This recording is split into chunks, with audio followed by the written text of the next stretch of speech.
पद्मपुर हेरा पंचमी नीति पालन। रायगढ़ जिला पद्मपुर ब्लॉक रे आज मंगलवार राति 8:30 समय हेरा पंचमी नीति पालन हो जाइए। संध्या आलती सरवा पर एठारे अनेक भक्तों समागम होता। आज दिन सारा अनेक भक्त पद्मपुर अंचल श्री गुंडीचा मंदिर रे आज चतुर्धामूर्ति को दर्शन करते।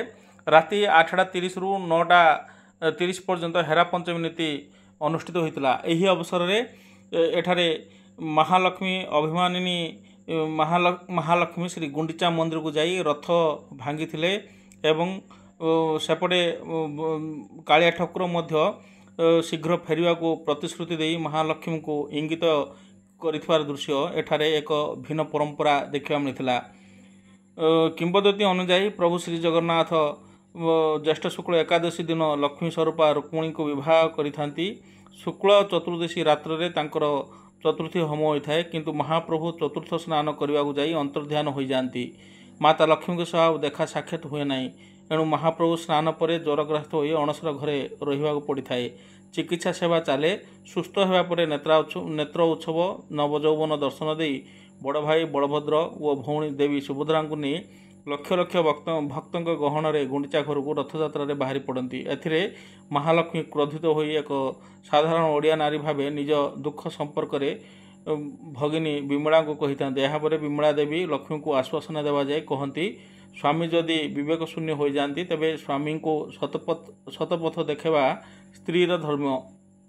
राग रुषारे श्री मंदिर रहिबा अपेक्षा स्वामी निकट को जावा उचित। यापर माता लक्ष्मी श्री गुंडीचा मंदिर अभिमुख यात्रा करथांती। एही नीति मध्य आज पद्मपुर ब्लॉक रे पद्मपुर श्री गुंडीचा मंदिर रे आज देखा मिलता।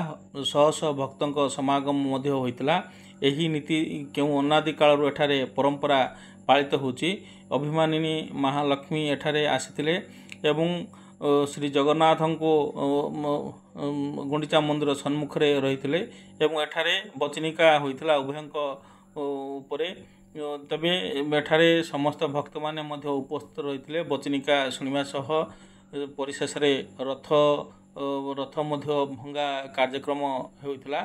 शेष रे जगन्नाथ मध्य इशारा देइचंती अति शीघ्र श्री मंदिर फेरिबे बोली मध्य एठारे इशारा देइथिबार दृश्य एक नियारा परंपरा पद्मपुर श्री गुंडीचा मंदिर रे ए दृश्य देखा मिलता।